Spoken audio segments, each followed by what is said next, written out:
네. 네, 알겠습니다. 네.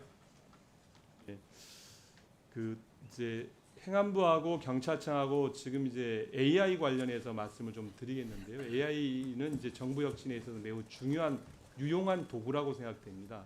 그런데 AI가 이해할 수 있는 정부를 만들어야 된다. 그러니까 정부가 AI를 이해할 게 아니라 AI가 이해할 수 있게끔 하고 그 AI가 모두가 이용할 수 있게끔 하고 그것이 사람을 위할 수 있게끔 하려면 체계적인 교육과 체계적인 이제 준비들이 필요할 것 같습니다. 우리 행안부나 이제 경찰청도 마찬가지로 경찰청은 수사를 지원하는 AI를 만들 필요가 있고요. 예. 폐쇄형 AI를 만들어서 구체적으로. 근데 이제 검경 수사권 조정이 되어지면 수사 능력에 대해서 문제 이제 의심을 하고 있잖아요, 국민들이. 그러면 이번에 시급히 좀 예산을 투여해서 사건 증거 자료들을 디지털화하고 그 AI 폐쇄형 AI를 만들어서 운영할 필요가 있다고 생각하고요. 물론 행안부도 마찬가지로 정부 혁신과 관련된 AI 업무를 이행할 수 있게끔 구체적 계획을 마련해서 해주시기 바랍니다. 네, 최선을 다하겠습니다. 예, 그렇게 하겠습니다. 네, 수고하셨습니다. 다음은 이다리 의원님 질의해 주십시오. 위원장님 의사 진행 발언 좀 주시고 네, 그렇게 하십시오. 위원장님, 아까 2차 질의 이후에 서범수 의원님의 의사 진행 발언 이후 그 이후 동안 4분 22초 동안 제가 30초만 발언권을 달라고 외쳤습니다. 위원장님께서는 본의원의 발언권 요청을 거부하셨습니다. 우리 행안위는 여당 의원님 12분 또 비슷한 우리 당의 의원님 다 합쳐서 3분의 2가 여당 같은 그런 노선을 같이 하는 의원님들 아까 소리 같이 쳐셨으니까 들으세요. 있습니다. 3분의 1밖에 안 되는 야당 의원의 의사진행 발언권마저 보장되지 않는다면 국회는 더 이상 민주주의 전당도 아니고 공정과 정의를 논의할 자격도 없는 위원회입니다. 국민을 대표하는 대의기구라 할 수도 없습니다. 위원장님의 상임위원회 진행에 강력히 항의하면서 시정을 요구합니다. 아까 저 한마디만 더 하겠습니다. 제가 30초 발언 요구할 때 우리 용해인 의원께서 같이 소리를 지르시면서 발언권을 줘서는 안 된다는 것을 분명히 제 귀에 들어서 제가 한 얘기입니다. 제 질의하겠습니다. 질의하겠습니다. 진행하시죠. 예. 대행님, 경찰청장 대행님, 저 예. 마이크 쪽으로 좀 가주십시오.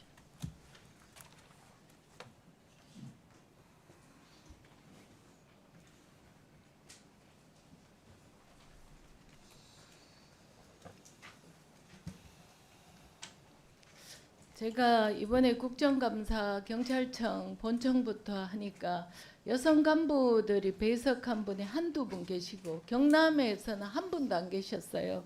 그래서 여성 경찰의 비율을 좀 달라고 하니까 순경은 22%, 전체는 16%라고 했습니다. 그래서 그런데 그 경남에서 그 배석한 여성 간부가 한 분도 없어서 제가 우리 경남청장한테 이렇게 물었습니다. 유리천장이 경찰에서 우리 여성들에게 잘 안 깨지는 딱 한 가지 이유 제일 큰 거를 꼽아라 이러니까 경남경찰청장 말씀이 여경의 경우 육아휴직 등으로 인해 경력이 단절되고 그 기간만큼 경력 점수가 좀 감소되어 그렇다 이랬어요. 그래서 제가 군대에 물어보니까 그 육아휴직 부분이 감소되지 않는다 했어요. 그래서 소방에도 물어봤어요. 소방에도 감소되지 않는데요. 경찰에 보면 성진 임무 규정에 첫 아이까지는 1년, 둘째까지는 3년까지 이 부분이 보장된다고 하고 경찰청의 전체 육아휴직을 보니까 길어야 8개월, 한 5개월 내지 8개월밖에 안 쓰고 있어요. 이런 상황에서 청장이라는 사람이 육아휴직 때문에 승진이 안 된다고 제 1순위로 꼽습니다. 어떻게 생각하세요? 그리고 왜 경찰은 육아휴직 아기 1명 아니면 2명 낳았을 텐데 5개월 내지 8개월밖에 안 되는 겁니까? 정말 아기를 낳아서 1년 동안 휴직하면은 이 기간에 승진해서 마이너스 점수를 주시는 겁니까? 확인해 주십시오. 예, 제가 알기로는 육아휴직 때문에 불이익은 없는 것으로 알고 있고요. 육아휴직은 그 자녀 한 명당 3년까지 가능한 한 명이 것으로 1년이고 2명이 3년까지입니다. 승진의 고가에 반영이 되는 부분이. 예, 그건 그래서 이런 부분은 지금 우리 공동체 사회 전체가 이 부분에 대해서 내 바로 옆에 파트너가 육아휴직 때문에 내가 일이 좀 불편한 건 있어도 나라 전체가 국가 전체가 공공해서 시스템으로 보장이 되어야 우리나라의 저출생 문제 제일 첫 스타트부터 정리되어 가지 않겠습니까? 예. 경찰청 앞으로 어떻게 하실 겁니까?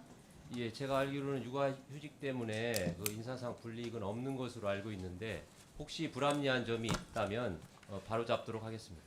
네, 이상입니다.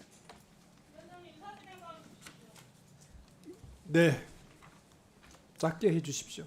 짧게 하겠습니다. 이거는 다른 정당에 대해서 모욕하는 발언이 오늘 이다리 의원에게서부터 나왔기 때문에 의사진행 발언을 할 수밖에 없습니다.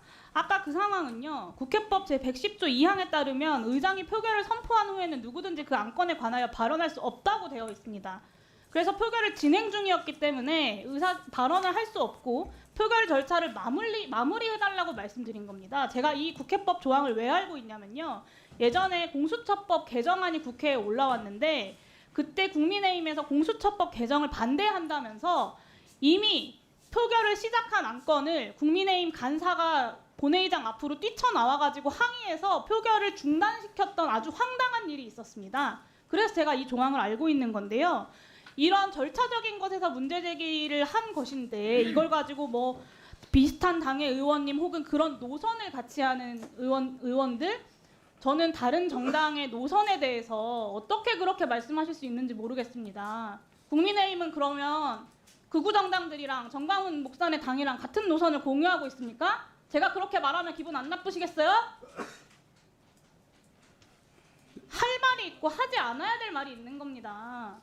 다른 정당에 대해서 이런 식으로 공식적인 상임위 회의 자리에서 모욕하는 것은 이다리 의원이 반드시 사과하셔야 되는 일이라고 저는 생각합니다. 위원장님께서 이것에 대해서 사과 받아주시길 요청드립니다. 이상입니다.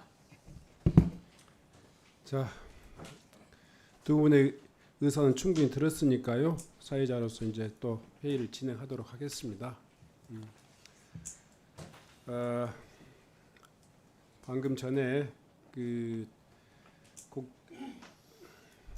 진화위의 조사 1국장에 대한 이 저희들의 이 뭡니까 고발 처분은 그 거의 1년이 넘는 기간 동안 계속되어 온 우리 위원회가 여나 야나 정당을 달려는 의원들이나 다 함께 공감했던 내용일 거라고 생각합니다.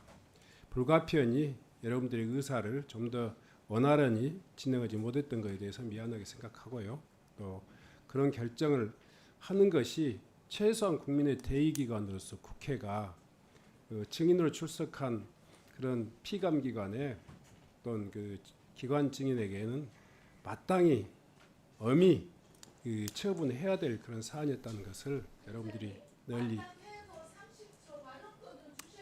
자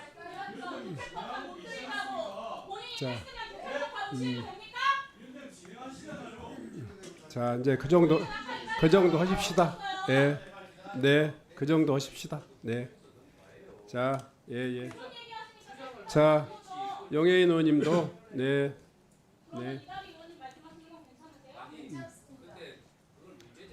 자, 우리는 생각을 달리하는 많은 사람들이 이 위원회에 함께하고 있다 하는 생각을 갖고 서로의 너그러움과 인내심을 갖고 회의에 참여해 주셨으면 좋겠습니다. 다음은 정춘생 의원님 질의해 주시기 바랍니다. 네. 자, 자,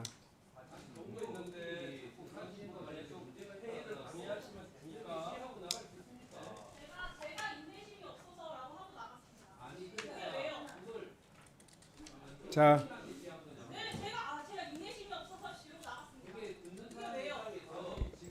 자 이제 자 이성건 의원님,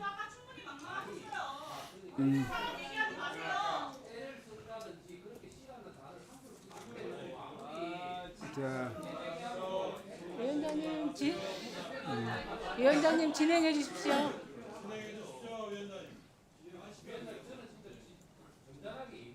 네, 네, 서로 좀 인내하시고, 예. 자, 다음은 정춘생 의원님 질의해 주시기 바랍니다. 네, 너무 뜨거워서 질의 내용이 제대로 전달될지 모르겠습니다.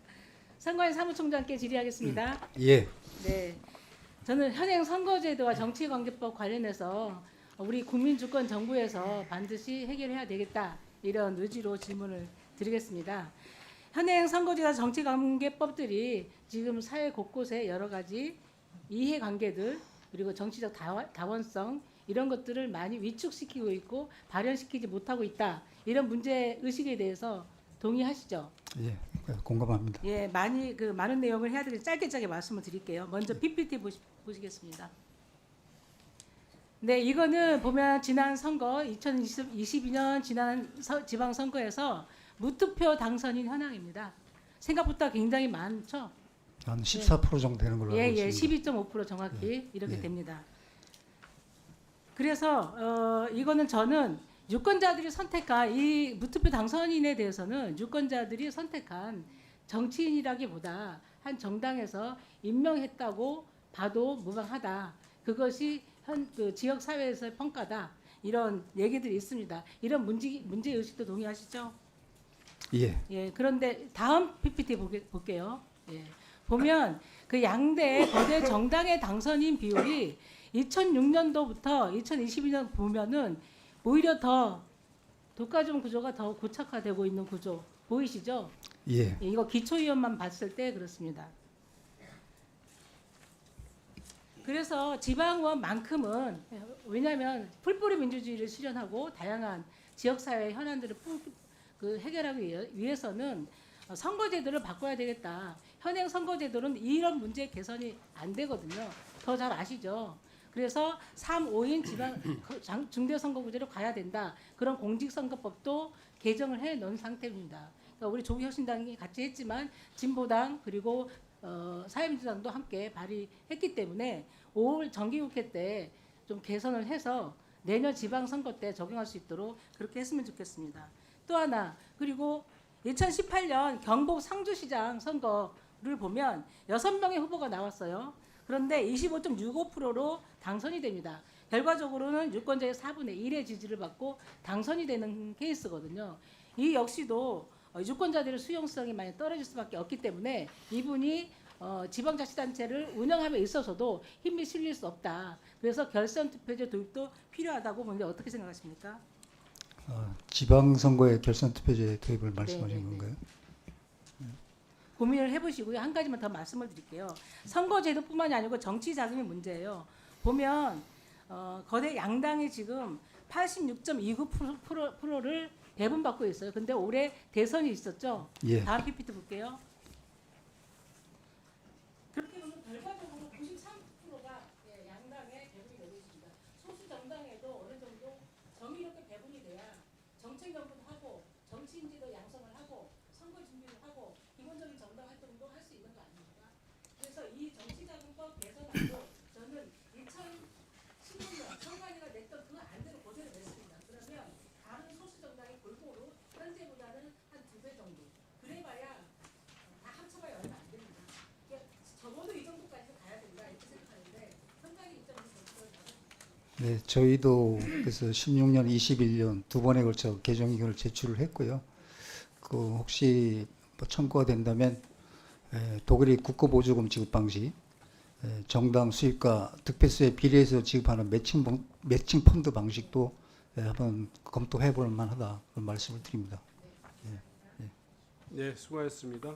다음은 이성곤 의원님 질의해 주시기 바랍니다.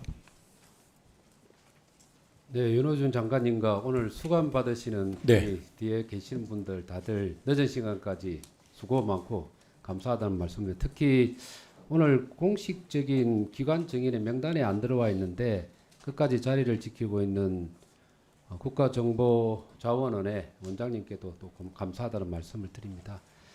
제가 마지막으로 좀 질의를 하고 싶은 것은 우리 경찰청 청장 대행님께 좀 질의를 하고 싶습니다.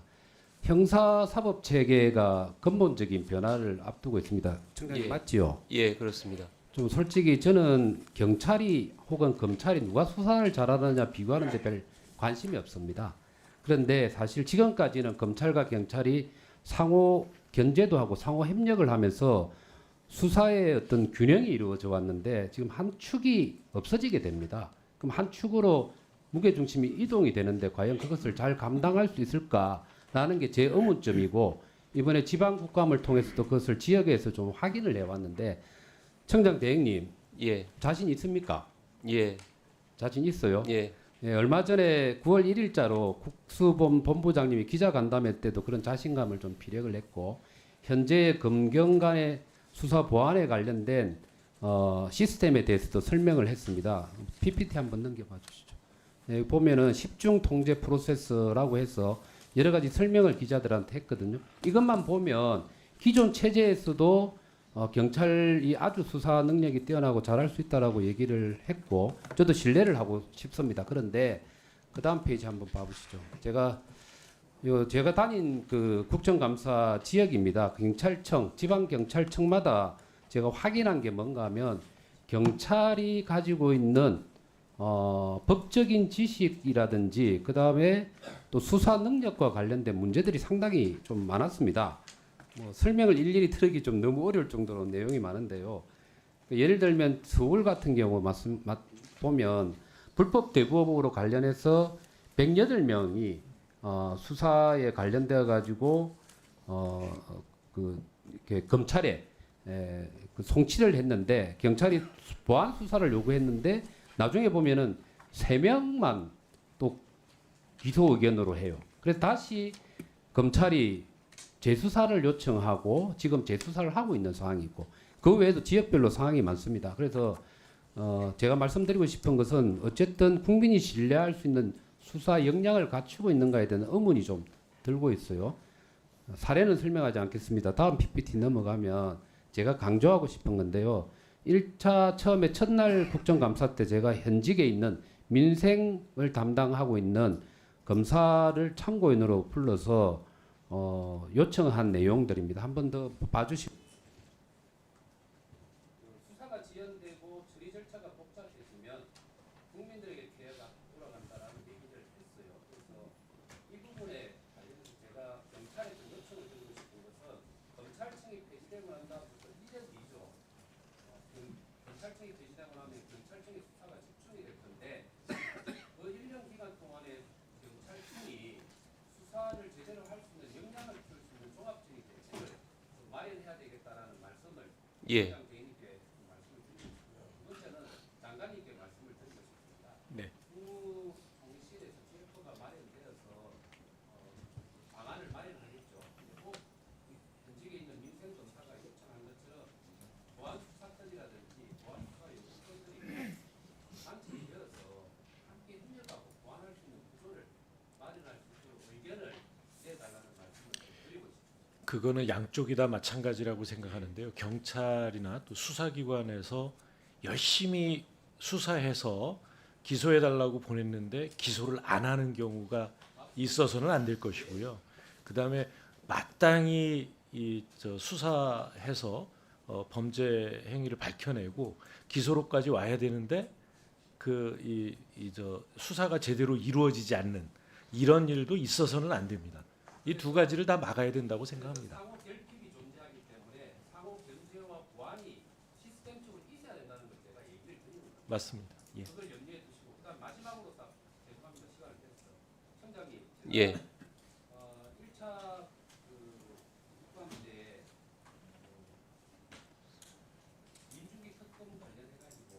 예. 예, 예.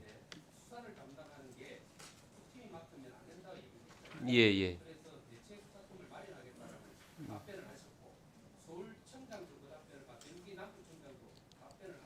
예, 예.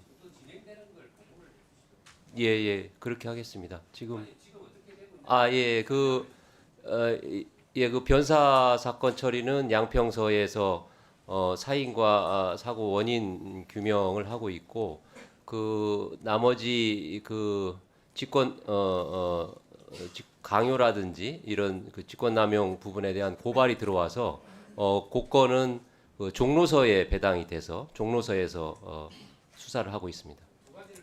예, 예, 분리돼서 지금 수사가 되고 있습니다. 예, 수고하셨습니다. 다음은 이광희 의원님 질의해 주시기 바랍니다. 네, 충주 서원구의 이광입니다. 새마을금고 건전성 관련돼서 추가로 질의를 좀 드리겠습니다. 아시다시피 새마을금고는 1,200여 곳이 넘고요. 총 재산은 288조 원, 조합원은 2,300만 명이 넘는 국민생활금융기관이에요. 그런데 이제 부동산 PF 부실 연체율 급증, 2023년 뱅크런 사태까지 건전성에 빨간불이 켜진 상태입니다. 특히 2019년부터 올해 8월까지 금융사 고액이 715억 원에 달하고요. 아직 회수되지 못한 금액도 177억 원에 달합니다. 사실 이런 새마을금고의 고질적인 부실과 사고의 원인은 내부 통제 미비라고 좀 볼 수가 있는데요. 횡령과 사적 거래, 불법 부정 대출, 회원 관리 부실로 배당금 오지급과 부당 대출, 불법 해외 송금 및 자금 세탁 사건 등 새마을금고의 내부 통제 부실과 미흡한 감독 체계가 문제라고 생각하는데 감독기관으로서 장관님 어떻게 생각하십니까? 예, 그런 문제가 발생하게 된 것은 새마을금고가 이 서민금융으로서의 이 정체성을 잃어버리고 오히려 이 일반 금융기관을 흉내내는 외형 성장에 치중했기 때문입니다. 그리고 사실은 이제 지금 장관님 말씀하시는 것도 일리가 있습니다만 사실은 이 문제에 대해서 문제 의식을 가지고 있는 분들은 감독 주체가 금융당국이 아닌 행정안전부에 있다 보니까 금융권에 준하는 영업을 하면서도 관리 기준이나 내부 통제 기준이 금융당국 수준에 미치지 못해서 그런 것 아닌가 하는 의구심을 가지고 있습니다. 그 부분에 대해서는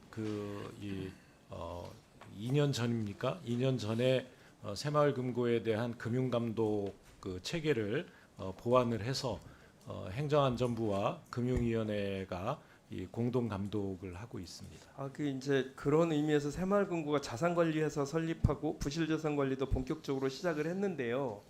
이게 사고 예방보다는 사후 적발 중심의 관리 체계를 가지고 있다. 네, 그래서 이 새마을금고 중앙회에 이 새마을금고 비전 2030 위원회가 설치되었고요. 그래서 건전성 강화와 협동조합성을 회복하고 지역사회의 이 개발에 동참하는 그런 새로운 방향을 모색하고 있습니다. 근데 이제 이재명 대통령도 국무회의에서 새마을금고의 부실 사태가 금융감독과 관리의 사각지대에 있다고 지적을 하신 바도 있고요. 또 정무위 국정감사에서도 금융감독원이 새마을금고 관리감독 일원화 필요성을 언급한 바도 있습니다. 약간 월권이라고 보이기도 하는데 틀린 말은 아니지 않는가? 금융감독이 제대로 잘 안 되고 있다라고 하는 것은 틀린 말이 아닙니다. 예, 그 부분에 대해 말씀하십시오.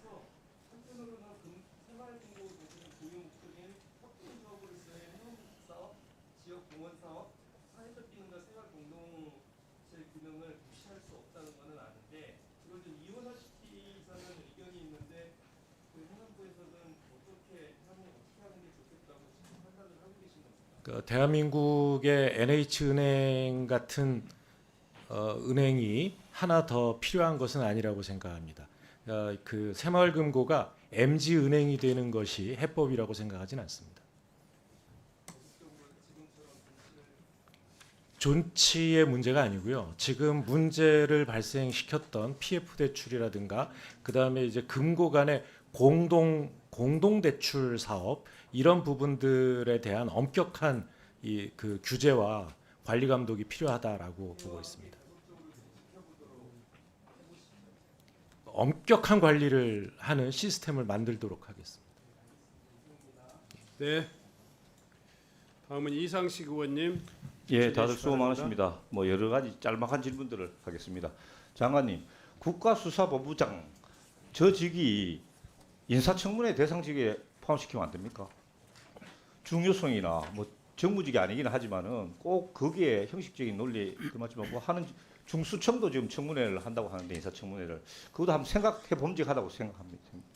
네, 예, 그 수사와 관련해서는 모든 책임을 지고 있는 예.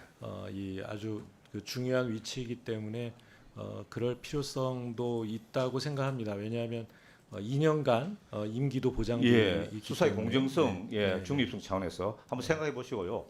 또 하나 경기도지사 있지 않습니까? 네. 서울시장은 장관급 예우거든요. 그런데 경기도지사는 차관급 예우고 그 밑에 간부들도 부지사, 뭐 실장 다 한 직급씩 낮은데 지금 경기도가 이는 또 인구도 더 많고 산업시설도 더 많은데 물론 뭐 직급이 다는 아니지만 그런 것도 행정의 전체의 체계의 통일성 같은 차원에서 뭐 한쪽을 끌어내리든지 아니면 한쪽을 더 올려주든지 하는 그런 게 좀 필요하다고 저는 생각하는데 장관님.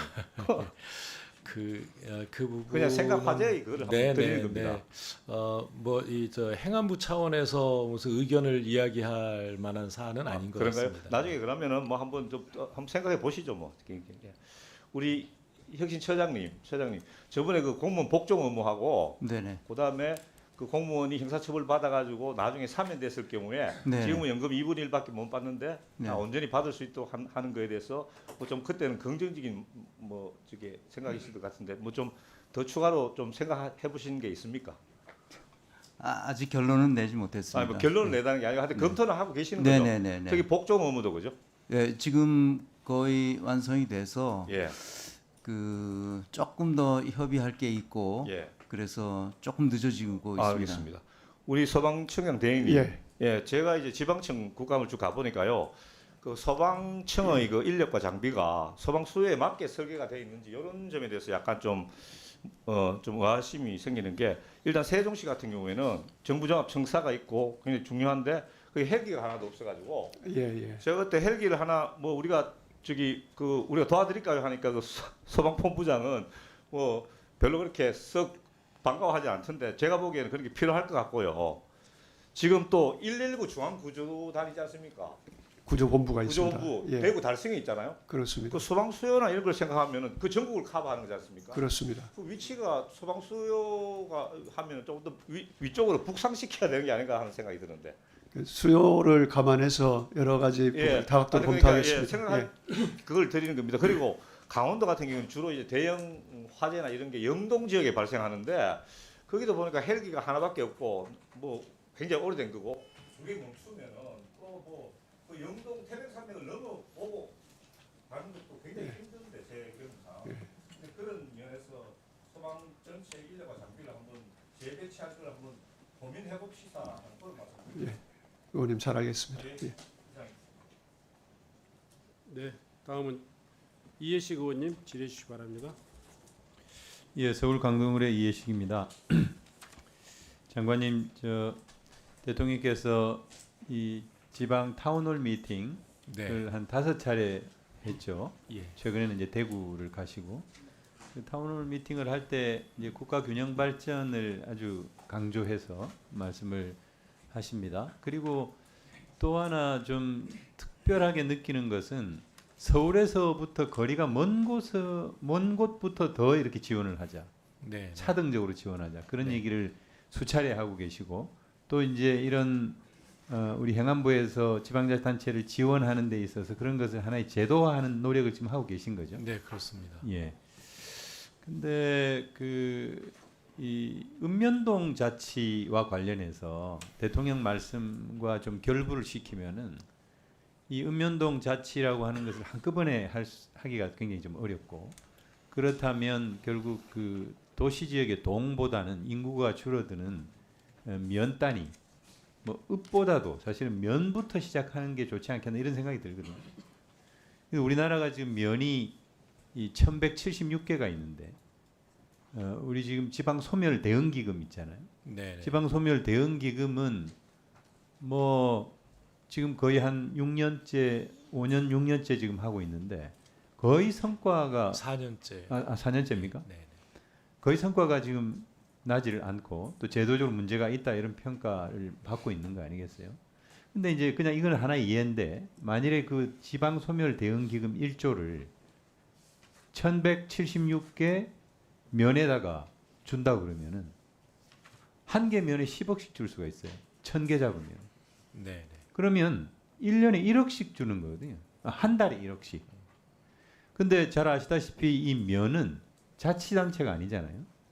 그러니까 결국 그 국정기획위원회에서 정리를 했습니다만 주민선택 읍면동제, 그러니까 주민선택 면장 제도를 실시를 하고 자치권을 주는 거예요. 일정 정도만. 뭐 다 이렇게 지금 형태로는 할 수는 없겠죠. 직선으로 뽑는 것도 사실은 무리가 있고, 그래서 여러 가지 다양한 방식을 통해 가지고 면자치를 할 수 있다고 하면 저는 예산 지원을 파격적으로 할 수 있고, 그리고 일본 사례를 보면 이렇게 인구가 급격하게 줄어들면서 일본에서 그걸 자구책으로 그 했던 것이 마치지구리 아닙니까, 그죠? 네, 마을 만들기거든요. 예, 네. 근데 우리는 지금 이렇다 할 마을 만들기도 해본 적이 없어요. 그것은 이 마을의 자치 역량이 현저하게 떨어져 있기 때문에 그런 것이거든요. 네. 그래서 이런 부분들을 읍면동 자치제와 연관을 시키고 또 시범 사업을 면자치제 중심. 특히 서울보다 거리가 먼 경남이라든가 일부만 주신데 다음 추가 질문 안 하실 거죠?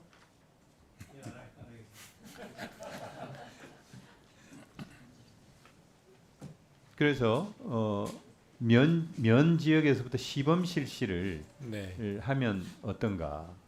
그리고 면장을 뽑되 이것을 뭐 직선으로 뽑으면은 여러 가지 정책 부담이 있기 때문에 면은 보면 전남이나 경남 같은 경우는 거의 인구 2,000명도 안 됩니다.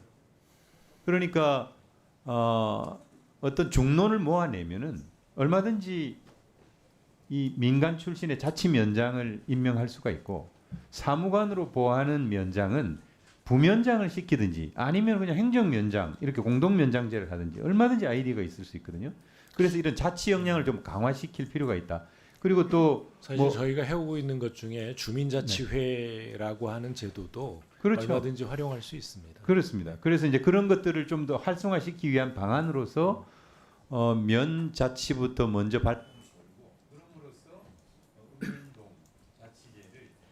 실시해 나가는데 하나의 어떤 마중물 역할을 좀 해 나가면 좋지 않을까 싶어서 좀 말씀을 드립니다. 우리 장관님 견해를 좀 말씀을 해주시죠. 네, 인구 감소 지역에 대한 그 지방 소멸기금 지원 사업이 이 5년 단위로 내년까지 일단락이 지어집니다. 그래서 내년에 다시 그 인구 감소 지역을 선정해서 새로운 사업으로 또 출발을 해야 되는데요. 지금 말씀해 주신 그런 방식을 적극적으로 검토해 보도록 하겠습니다.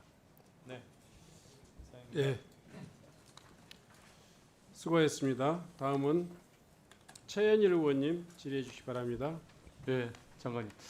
아까 존경하는 신정우 위원장님께서 질의를 했는데요. 지난번 국감에서 한국자유청년뱅 부지개발 사업 공모에 문제가 있는데 회계 검사를 하겠다라고 하셨는데 그걸로는 부족할 것 같습니다. 제가 한번 이제 파악을 해보니까 자유센터 부지는 이제 민간 자본으로 개발해가지고 50년 장기 임대를 할게요 공모 절차를 했는데 이게 통일교하고 김건희라는 두 그림자가 짙게 있잖아요. 근데 자총 같은 경우는 사업자 모집 공고부터 어반 자산 운영을 맞춤형으로 만들었습니다. 사업 신청 자격에 5년 이내, 서울 수도권의 일정 단위 이상의 임대사업 실적, 그리고 공모 자격을 축소했고요. 그래서 이제 그 업계에서는 이미 어반 자산 운영을 염두도 한 거다라는 그 소문이 났고요. 특히 이제 여기에 참가 의향서의 내용을 보면 4개 업체 중에 3개 업체는 공모 조건에 맞게 계획을 했는데 이 업체만 어반 자산 운영만 뜬금없이 전시관 사업으로 전시 사업으로 수익을 얻겠다고 해가지고 현실성이 없는 거는 냈습니다. 그런데 알고 보니 그게 김건희 당시 여사가 관심 있는 사업이었습니다. 그래가지고 잠깐만요. 그런데 이제 무엇보다도 토지 사용 금액을 가장 낮게 제출했습니다. 원래 최고가 입찰인데요. 최저가 입찰이 당선된 겁니다. 그래서 굴고 나서 협의 과정에서 자유총연맹이 A사 그 어반 자산이 500억을 요구했다는 녹취가 유출되니까 부랴부랴 우선 협상 지위를 상실했습니다. 그리고 거기에 대해서 이제 어반 자산운용이 가처분 신청했고 그동안 폭로한 거죠. 자총이 서희건설과 계약하기에 A사를 배제했다는 식으로 폭로한 겁니다. 이게 지금까지 전말입니다. 그래서 장관님께서 통일교와 서희건설에 모두 밀접되는 게 김건희라는 건 김건희 여사는 누구나 알고 있고요. 그래서 이 한국자유총연맹 부지개발 사업에 대해서는 전반적인 검토가 필요하다고 봅니다. 그리고 또 하나 이제 그뿐만 아닙니다. 가설 건축물을 웨딩홀로 무단으로 용도 변경했고요. 그래서 건축법 위반 등 그런 일도 있었고, 그리고 또 웨딩홀 수입을 회계 내역에 세입으로 계상하지 않은 것도 있고, 자총이 최대 주주로 있는 한전 산업개발에서 일어난 성추행 사건에 대해서도 문제가 있고요. 그래서 이러한 특혜, 부정, 비리에 대해서는 장관님께서 자체 점검이나 회계 감사로는 도저히 안 된다. 그래서 결국 아까 이제 장관님께서 말씀하신 대로 감사 청구나 형사 고발이 필요하다고 생각하는데 어떻게 생각하십니까? 예, 그 회계 검사와 자체 조사를 통해서 이 불법 사항을 확인하고 거기에서 필요한 감사원 감사나 이 형사 고발 조치가 필요하다면 그렇게 연결시켜 나가겠습니다. 네, 수고하셨습니다. 다음은 서범수 의원님 질의해 주시기 바랍니다. 네, 서범수입니다. 선관위 사무총장님. 예. 지난 경기도 국감에서 김현지 부속실장의 이재명 대통령의 선거자금과 관련된 통화 녹취를 제가 공개하면서 선거법의 공무원의 선거중립 위반에 대해 질의를 했더니 김동연 지사는 왜 이걸 저한테 물어봅니까? 이야기를 하더라고. 그래서 사무총장님한테 여쭤봅니다.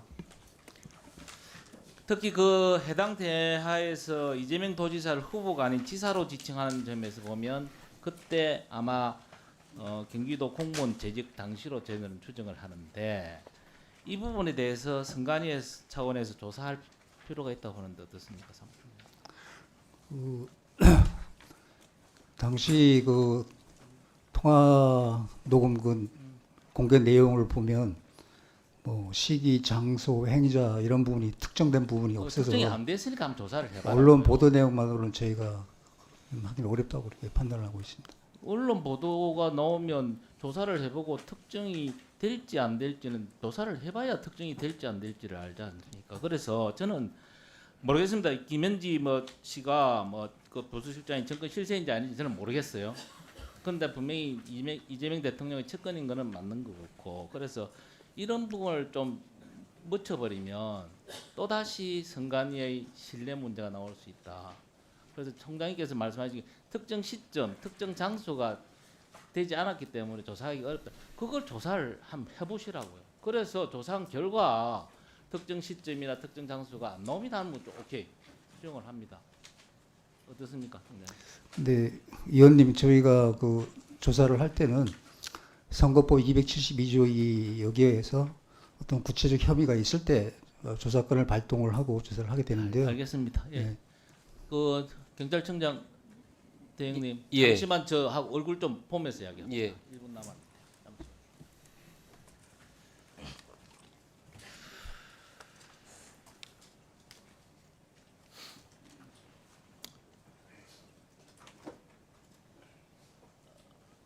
전 개인적으로 이진숙 전 방통위원장 경찰 수사를 보면서 이런 걸 느낍니다. 경찰 수사가 시스템적으로 돌아가지 않고 많이 위선, 권력의 눈치, 압박이 많이 휘둘리는 감이 있구나 하는 거 하나고, 경찰의 관리자들이 자기 업무를 안 챙긴다 지금. 관리 업무를 안 챙긴다. 좋은 게 좋은 거라고 타치를 안 하는 것 같다. 라는 인상을 받았습니다. 예를 들면 아까 이야기한 영등포 신용주 과장이 오늘 에이펙 동원한다고 안 나온다 했습니다. 근데 이 양반이 자기가 지원을 해요. 경정급 4사람을 찾아야 되는데 자기가 지원을 해요. 그 지원한 날짜가 언제냐면 9월 29일이야. 그 9월 29일이라면 1차 체포영장 기각되고 2차 체포영장 기각되고 3차 체포영장을 신청할 시기예요. 그때 자기는 아이고 저기 갈래 하고 신청을 해요. 그래서 야 위에서 얼마나 쪼였으면 이 친구가 이거 모면하려고 가겠느냐 이런 인상이 있고 또 서울청에서는 덜렁 또 그걸 받아줘요. 이 수사하는 거 나 모르겠고 이거 그렇다면 인수관도 가 하고 받아줘.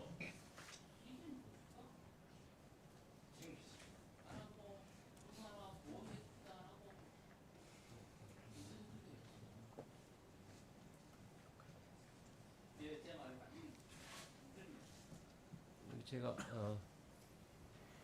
그 경위에 대해서는 제가 뭐 정확히 지금 뭐 확인하고 있지 못하기 때문에 네, 수고하셨습니다. 다음은 김성애 의원님. 네, 장관님 제가 아까 전에 그 기준인건비 관련된 질의 드리면서 빠뜨린 부분이 있어요. 짧게 좀 언급하려고 하는데요. 네네. 국민 안전을 위해서 일하는 재난안전 담당 공무원들 수당을 올리겠다. 이재명 대통령이 의지를 가지고 추진하시는 부분인데 네네. 이거 보니까 풍수해 및 대설 등 재난관리 긴급 복구 일선에서 일하는 공무원들이 아니라 총괄 업무를 담당하고 있는 일부 부서에만 지급이 된다고 합니다. 그러니까 예를 들면 포장도로 긴급 복구 공사나 자전거 도로 유지 관리하는 공무원들, 그러니까 현장에서 일하는 공무원들은 수당이 지급되지 않는데 제설 대책 계획을 세우고 용역을 담당하고 있는 총괄 공무원들 여기에만 재난 수당을 받고 있다는 거예요. 그래서 재난 안전 업무는 전담 부서의 범위, 직접 종사 등 수당 지급 요건이 불명확해서 이런 일이 생긴다고 하는데 사무실에 계신 분들뿐만 아니라 현장에서 일하시는 분들까지 다 포함해서 기준을 좀 행안부에서 명확하게 만드셔서 다 함께 좀 공평하게 지급될 수 있도록 좀 해주시기 바라겠습니다. 그 재난 발생 시에 그 이 재난 업무에 그 이 함께 참여해서 일하게 되는 경우에는 그 시기에 예를 들면 이제 수당에 대한 상한을 풀어준다든가 이런 방법으로 그 보상을 하고 있고요. 그러니까 재난 업무를 전담하고 있는 그 공무원들이 되게 승진이 늦고 그다음에 일이 많고 야근이나 또 이런 그 재난 상황에 힘들게 일하는 경우들이 많아서 기피 직렬이 됩니다. 그래서 그런 기피 현상을 막기 위해서 그 일을 전담하는 직원들에 대한 그 수당을 높여주고 또 인사상의 어떤 그 인센티브를 주는 이런 제도를 마련한 것입니다. 네, 알겠습니다. 감사합니다. 예, 수고하셨습니다. 마지막으로 제가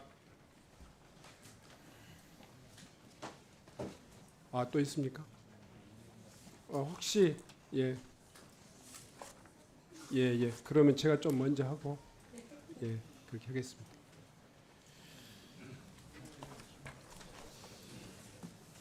장관님, 예. 지방원 근무 그 상황, 처우 이거에 대해서 한번 그 관심 가져보셨습니까? 잘 아십니까? 뭐 잘 압니다만 좀 오래됐습니다. 네. 지방원에 제가 약간의 차이는 있지만 대개 지방원 기초 지방원의 그 처우는 지방 공무원 한 7급 정도, 6급은 안 되고 7급 정도 수준에서 대우를 받고 있습니다. 원래 출발은 그 단체장, 부단체장 정도의 수준에서 맞습니다. 출발을 했는데, 그러니까 수당 심사위원회가 있죠. 네. 그 심사위원회에서 대한민국에서 결정하는. 수당을 네. 심사를 해가지고 주는 공무원이 있습니까? 다른 어떤 직종이라도 네. 심사를 해서 수당을 주는 데는 지방원입니다. 그래서 사실상 거의 10년 이상 동결돼 있다고 봐야 돼요. 네. 그 지방원들이 지금 겪고 있는 악정고토하고 있는 또 하나의 사고를 제가 말씀드립니다. 최근에 국민권익위가 지방의원들 그 국외 출장 실태를 점검해갖고 전국 각지에서 지방의원 해외 연수에 대한 그런 수사가 진행되고 있습니다. 알고 계시죠? 네, 알고 있습니다. 또다시 지방의원들에 대한 이 수사는 그야말로 전형적인 무슨 공금 유용이라든가 이런 도덕적인 해이를 이야기하고 있지 않고 가장 힘없는 지방 선출직 공직자에 대한 이짐에 가까운 나는 이런 이 재판이라고 생각합니다. 제가 왜 그렇게 이야기하느냐? 지방의원의 해외 출장은 거의 보상적 그런 어떤 그 4년에 한 번 기회가 있고요. 일정은 금액이 정해져 있습니다. 그런데 그것이 제도가 현실적이지 못해 가지고 불가피하게 생기는 일들이 너무 많습니다. 한번 제가 말씀드려 볼게요. 지방의원의 일비는 말입니다. 2000년도 1월달, 그러니까 25년도 확정된 이후에 단 한 번도 바뀐 적이 없습니다. 그래서 영국에 출장하는 경우에 지방의원의 일비는 30달러입니다. 지금 현재. 자, 식비는 93년 9월 인상된 이후에 32년 동안 한 번도 인상이 안 됐습니다. 지금 현재 영국 출장 시 하루 식비가 59달러입니다. 무엇보다도요. 해외 연수를 관광지 가지 말고 공부하고 하라 이런 식으로 이게 외유성이냐 아니냐를 가지고 계속 재판하는데 지금 지방의원의 해외 연수 비용 중에 사실 언어가 다른 지역에 가서 기관을 방문하고 섭외를 하고 연수를 하려면 거기에 따르는 컨설팅 비용이 있어야 됩니다. 근데 그게 없어요. 지방 공무원들이 해외에 있는 기관에 전화해가지고 알아볼 수 있습니까? 불가피하니 여행사라든가 그런 어떤 업체에 위탁할 수밖에 없어요. 그런데 비용은 지불할 수가 없고 영역을 주지 않으면 연수가 아닌 뭐 외유다 난리가 나고 그래서 매번 지방의원들은 해외 연수 갈 때마다 두드러 맞을 것을 각오하고 갑니다. 오늘 사실 쉬는 시간에 어떤 의원님이 지방의원 연수를 그냥 없애면 어쩌냐 이럴 정도로 참담한 실정입니다. 이 문제에 대해서 정말 근본적으로 지방의원 해외 연수가 지방의원들의 품질을 높이고 해외 선진지 사례를 볼 수 있도록 좀 제도도 개선하고 이런 일비, 식비 각종 계획에 들어가는 그 컨설팅 비용을 좀 지원받을 수 있도록 좀 하면 어떻습니까? 네, 위원장님 뭐 말씀을 주셨으니까 잠깐 말씀을 드리면은요. 요번에 이제 국정감사 준비하면서 저도 그렇게 좀 그 지방의원들의 해외 연수에 대해서 심각한 상황에 처해 있다는 것을 다시 한번 들여다보게 됐습니다. 근데 그 뭐 여행사 또는 뭐 컨설팅 회사 이런 데에 의존해서 프로그램을 만들고 하는 이런 문제도 있고요. 그다음에 뭐 항공료라든가 뭐 체재비 또 일비 이런 데 그 워낙 낮게 책정돼 있어서 뭐 불법적인 또는 편법적인 수단을 동원하지 않을 수 없어지는 뭐 이런 문제 뭐 다양한 문제점들을 알게 됐는데요. 거기에 대해서 뭐 지금 바로 즉답을 드릴 수는 없지만 그 비용의 현실화와 아울러서 이렇게 외부에 의존하는 네. 프로그램 방식, 기획 방식 이런 것들을 좀 바꿀 수 있는 방법을 모색해 보도록 하겠습니다. 필수적인 경비가 계산이 되지 않아서 불가피하게 나타난 이 문제를 또 수사기관이 전국 전체를 털다 보니까 광주광역시에서부터 경기도까지 안 걸릴 데가 없습니다. 이러한 소모적인 수사와 지방의원에 대한 이지매를 중단될 수 있도록 수사기관과 또 아니면 국민권익위가 협의를 해주실 의견은 없습니까? 예, 실태에 대해서 저희도 바로 파악을 좀 해서 현재 어느 정도의 수사가 이루어지고 있는지는 모르겠습니다만 수사기관과도 협의해 보고 뭐 다방면으로 노력해 보겠습니다. 이양 장관님이 말씀해서 용기를 내서 다시 한번 제가 말씀드립니다.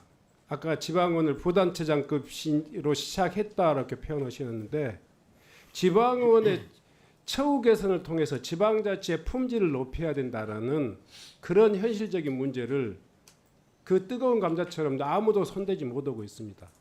이양 나온 이야기니까 새 정부에서 지방의원들의 처우 개선에 대한 문제도 적극적으로 생산적으로 한번 검토해 보십시다. 그런 의견에 대해서 장관님 짤막하니 한번 의지를 말씀해 주십시오. 네, 위원장님 말씀을 잘 검토해 보겠습니다. 너무 짧았습니까? 적극적으로 검토하겠습니다를 네네. 좀 더 의지를 가지고 좀 검토해 주십시오. 네. 네.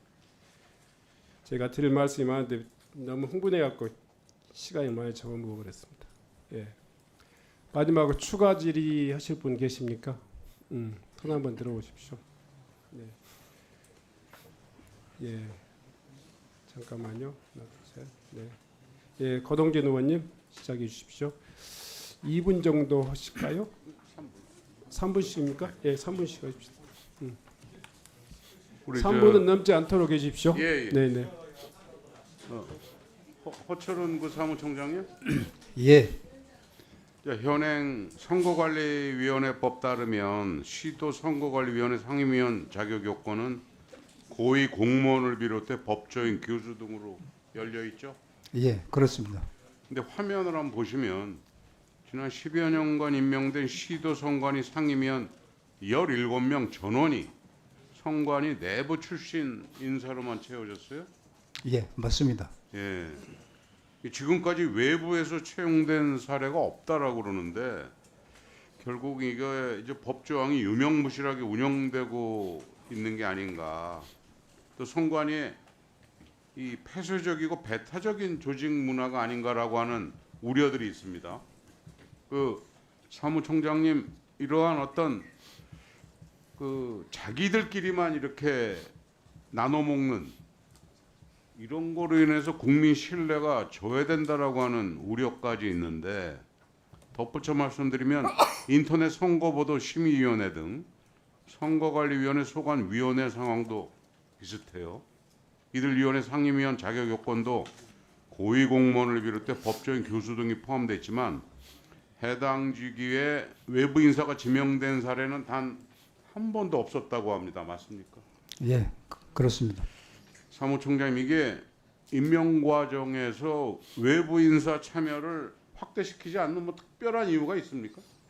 예, 시도 상임위원은 그 위원장을 명을 받아 이제 사무처를 감독을 하고 그 중요한 선거 사무를 처리하고 있습니다. 예를 들어 그 정치관계법, 선거법 위반 행위 조치권 그런 권한을 갖고 있기 때문에 그러면 전문 지식이 외부인은 부족하기 때문에 외부인은 안 뽑는 거다? 그거보다 정치적 중립성이나 공정성이 이제 가장 중요하다고 판단을 했고요. 자, 그러면 제가 조금 이따가 한번 답변 시간을 드릴 테니까 예. 그 중요한 질의가 하나 있어 우리 저 장관님 오늘 여야 의원들 많이 그 소방공무원 완전한 국가직제 토의가 많이 있었어요. 질문도 있었고 이게 재난 대응에 대해서는 중앙 정부가 강력한 책임과 권한을 맡아야 된다. 이거에 대해서는 뭐 확실하게 찬성하시죠? 네.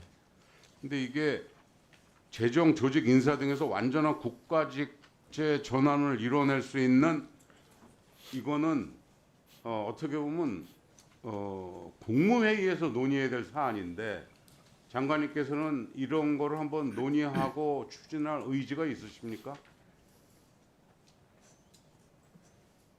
이뤄낼 수 있다면 얼마나 좋겠습니까? 이게 문제는 지금까지 그러니까 재정 부담 문제 때문에 그러니까 그 소방직 공무원들을 국가직으로 전환하면서 그 이 보수에 대한 그러니까 인건비에 대한 부분을 이 국가가 아직 그 떠안고 있질 못한 이 문제가 있습니다.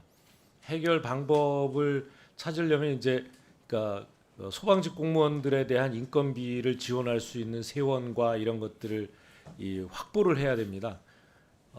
저한테 그런 능력이 있다면 하고 싶습니다.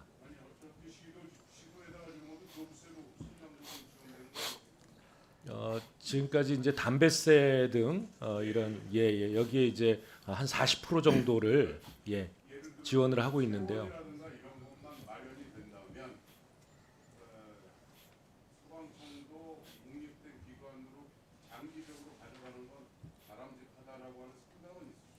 예, 그렇습니다. 그 부분에 대해서는 좀 시간이 걸리더라도 긍정적으로 검토를 해봐 주셨으면 좋겠다. 그다음에 제 시간은 아니지만 예. 꼭 내부 인력뿐만이 아니라 외부 인력에 대해서도 문호를 개방할 의지는 있으신 거예요? 그 지금 시도 상임위원은 이제 1급으로 되어 있고, 그래서 이 인사권은 중앙선관위원회에 있습니다. 위원회에 있고, 그리고 국정감사에서 또 지적을 하셨고, 외부에서 그런 요구가 있어서 저희 사무처에서 위원회에 올려서 논의를 했습니다. 그래서 위원회에서는 그 정적 중립성, 공정성 담보하는 부분이 가장 중요하고, 그다음에 선거행정의 통일성을 확보하기 위해서는 현행으로 유지하는 것이 좋겠다는 그런 결정을 했습니다. 외부인은 안 들이는 게 좋겠다. 안 된다는 건 아니다. 지금 상황에서는 그래도 아까 말씀드린 것처럼 시도 상임위원이 중요한 권한을 갖고 있기 때문에 그 정적 중립성, 공정성 그 부분을 많이 고려를 한 것으로. 굉장히 실망스럽습니다. 알겠어요. 네, 수고하셨습니다. 다음은 박수민 의원님. 아 잠깐만요. 예, 박정현 의원님. 네, 충청권 메가시티 중심 대전 대덕구 박정현 의원입니다. 늦게까지 고생 많으십니다. 윤호중 장관님, 클리드에 대한 감사 시작하셨죠? 예, 시작했습니다. 예, 빠른 조치 감사드리고요. 본 의원실에서 다시 확인해 보니까 박덕수 원장은 완전히 거짓말을 했어요. PPT 한번 보여주시면 클리드와 나우만 재단의 2017년 MOU와 2025년 MOU 내용은 거의 똑같습니다. 약간의 단어만 다를 뿐입니다. 그리고 2025년 MOU 문서는 2017년 MOU를 재확인한다고 되어 있습니다. 더군다나 2017년 MOU에 자동갱신 조항이 있어서 다시 MOU를 재체결할 이유가 없습니다. 클리드의 박덕수 원장은 2017년에 체결한 MOU의 성과도 검증하지 않고 단순 재체결을 위해서 대선 기간에 클리드 예산으로 해외 여행을 간 것이나 다름이 없습니다. 장관님, 책임을 물어서 원장을 해임시키셔야 한다고 생각합니다. 예, 우선 감사 결과를 네. 지켜보겠습니다. 네, 시간 잠깐 멈춰 주시죠. 국가수사본부장님 잠깐만 나와 주십시오.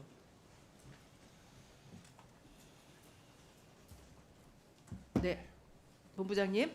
그 제가 충남경찰청 국정감사에서 천안 서북경찰서가 고 주리빈 양의 성폭력 피해를 당했을 가능성이 높은데도 전혀 수사하지 않은 것을 지적한 거 보고 받으셨죠? 네. 네. 지금 이 사건은 수사 경찰과 지역 토의 유착이 굉장히 의심이 됩니다. 충남청에서 수사심의위원회를 연다고 이야기하고 있는데 저는 국수본에서 수사 감찰하셔야 된다고 봅니다. 감찰하실 거죠? 일단 그 해당 시도청에서 감찰한 결과를 보고 또 미진한 부분이 있으면 저희들이 하도록 하겠습니다. 차장님. 예. 네. 직무 감찰도 하셔야 된다고 보여지는데요. 예, 일단 뭐 수사 감찰에서 착수를 했기 때문에 그 부분 한번 지켜보겠습니다. 그래서 두 분 다 예. 그 향후 진행된 내용을 본 의원실로 보내주시기 바랍니다. 네, 알겠습니다. 고맙습니다. 들어가셔도 좋습니다. 그 유재성 차장님, 예. 현대차 구사대 폭력을 방관한 울산 북부서 감찰도 시작하셨죠? 예. 지금 예, 인원을 9명을 보냈다고 들었어요. 예, 사실관계를 좀 일부 확인을 했습니다. 네. 그래서 그 해당 서장에 대해서는 인사 조치를 검토 중에 있습니다. 네. 근데 서장뿐만 아니라 실제로 과장급도 감찰하셔야 돼요. 실제 유착 관계는 경정급이나 경감급 실무자들을 통해서 형성될 가능성이 많거든요. 그래서 예. 감찰이 완료되고 조치가 끝나면 이것도 의원실로 좀 보고해 주시면 예, 좋겠습니다. 현재 그 검찰에 고발이 돼서 검찰에서 수사를 하고 있기 때문에 수사 결과를 봐가면서 같이 감찰을 하도록 하겠습니다. 이번 기회에 경찰과 지역 토호 세력을 발본색과 예. 30초 안 됩니다. 그냥 말씀하십시오. 잠깐만요. 예, 의원님.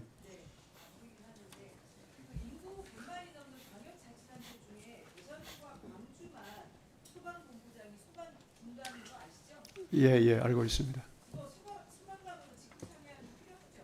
예, 필요합니다. 네.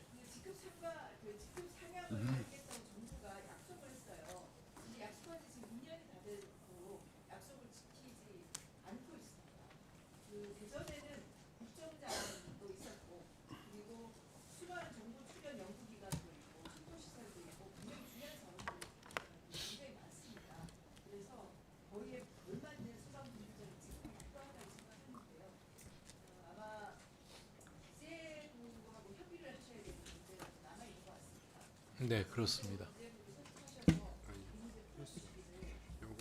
네, 대전 뭐 부산 이런 데가 좀 저 직급이 낮 광주 예, 그렇습니다. 그걸 파악하고 있습니다. 네. 예, 알겠습니다.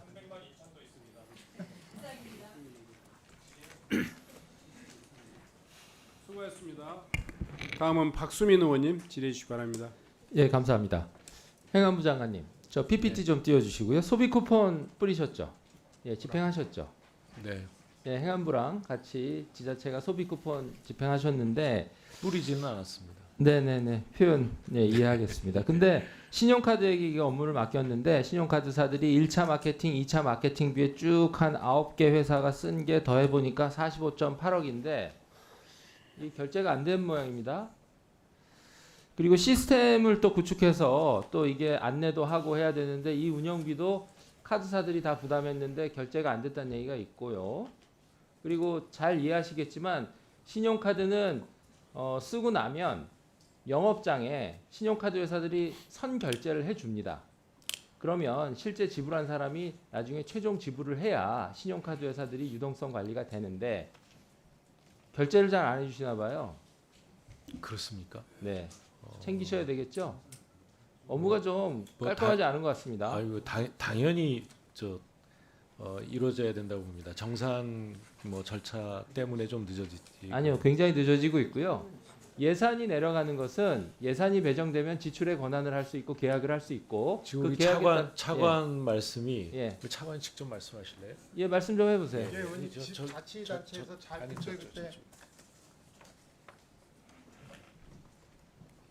저희가 다시 확인해 보겠습니다만 제가 알기로는 정산하는데 문제가 없는 것으로 알고 있습니다. 예, 그러면 확인해 보세요. 문제가 없는데 정무위에서 거론이 되고 행안위에서 거론해 달라고 저희 의원실에 연락이 왔어요. 그러면 저는 이유가 있다고 보거든요. 그리고 지자체에 잘 업무를 안내했기 때문에 모른다 하는 게 행안부 입장이라는 얘기까지 들었습니다. 근데 예산을 집행하는 것과 자금을 결제하는 것은 다른 업무고 부서가 다릅니다. 현금 관리라. 근데 저는 빠졌다고 보니까 챙겨주십시오. 예, 확인해서 네, 잘 챙기시고요. 다음 PPT 하겠습니다. 인사혁산 처장님. 네. 예, 이재명 정부 국정과제 13번 기억나시죠? 제가 질문 드린 거. 네네. 예, 직무와 무관한 정치 활동을 보장한다 들어 있어서 제가 해외 사례 등 다 조사해 보니까 뭘 보시는지는 알겠어요. 예, 하위직이나 꼭 고위직이 아닌 경우는 정치 활동을 허용하는 OECD 사례들이 있었습니다. 그건 네. 제가 확인을 했고요. 네. 근데 오늘 저희 행안위에서 자유총연맹이 정치 개입을 금지하는 중립하는 조항을 지웠던 것에 대해서 많은 의원님들의 지적이 있었습니다. 즉 저는 이렇게 해야 합니다. 대한민국은 공직자 등의 정치적 중립에 대해서 예민한 나라입니다. 그래서 이재명 정부 국정 운영계획 5개년 안에 들어있는 13번 네. 저는 신중히 추진돼야 된다고 생각합니다. 제 뜻은 이해하셨죠? 네, 이해했습니다. 네, 신중히 추진해 주십시오. 신중히 검토해 보겠습니다. 네, 그런데 이게 예. 국정 과제로 들어간 데는 네. 오랫동안 그 명령 통제 시스템에서 더군다나 그 공무원들을 어떻게 생각했느냐, 정치적 금치산자처럼 취급해 왔습니다. 그래서 아무 말도 못 하고 있어요. 개인 생활에서도 똑같습니다. 이렇게 해서는 안 되는 거거든요. 개인 생활은 정치적으로 자기 견해를 충분히 말할 수 있도록, 표현할 수 있도록 해줘야 되거든요. 근데 이제 직무에서는 중립성을 갖춰야죠, 당연히. 네네. 네. 네.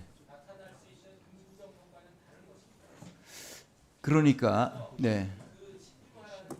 네네.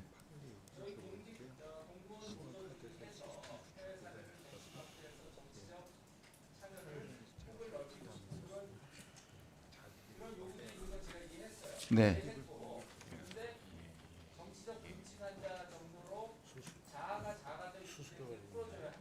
그렇습니다. 그렇습니다.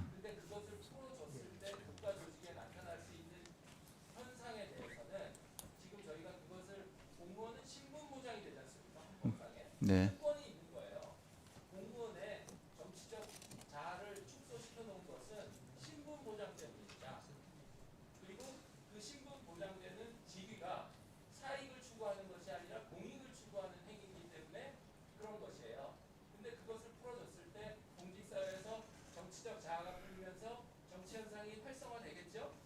네.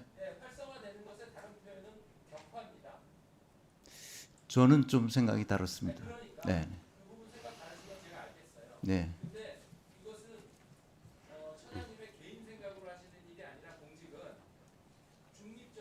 네.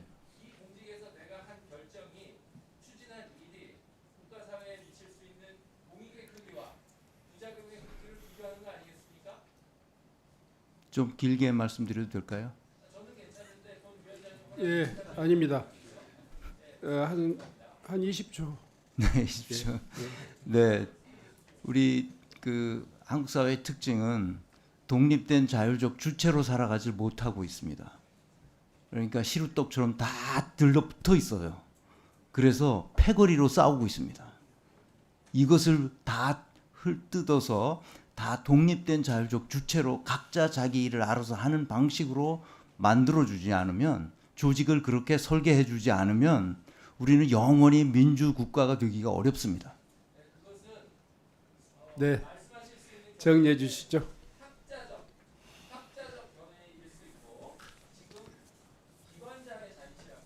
네. 저는 이상주의자이기도 하면서 현실주의자이기도 합니다. 네.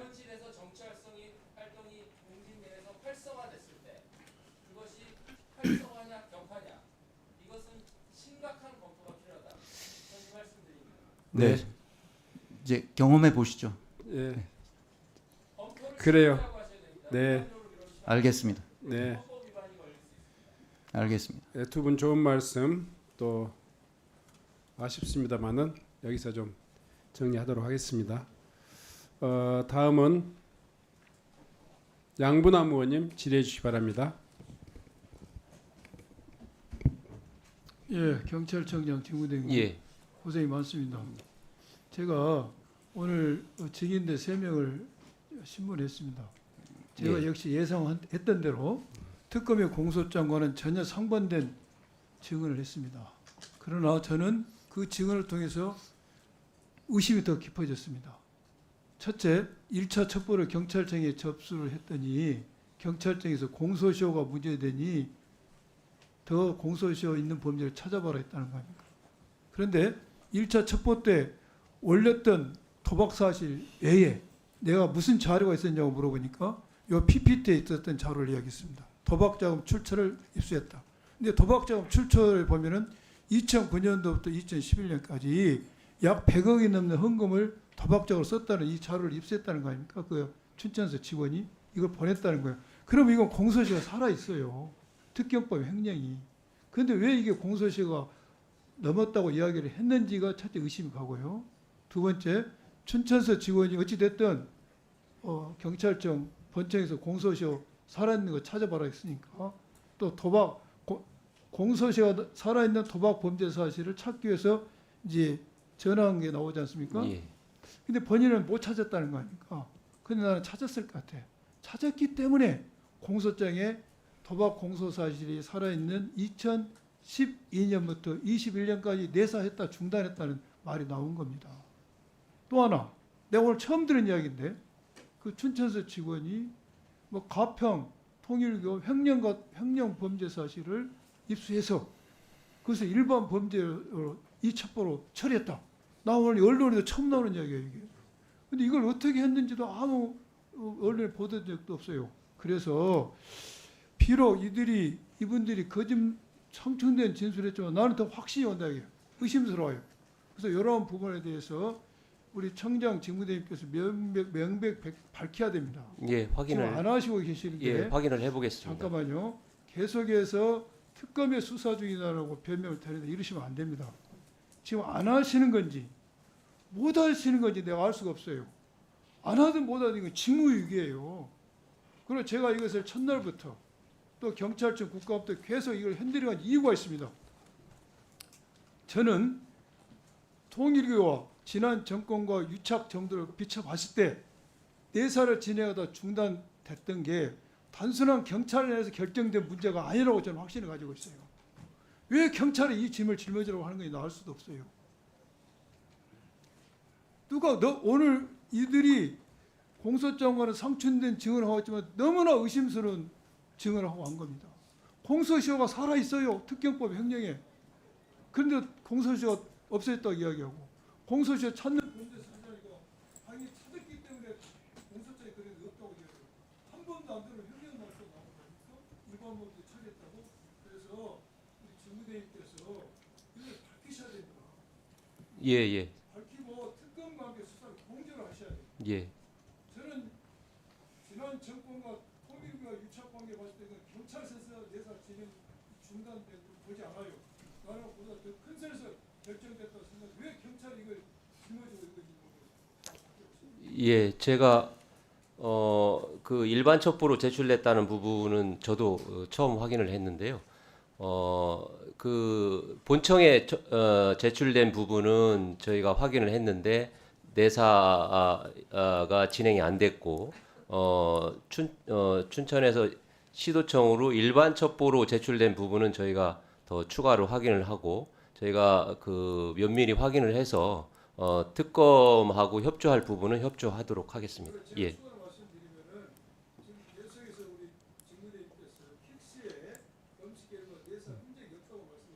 예. 그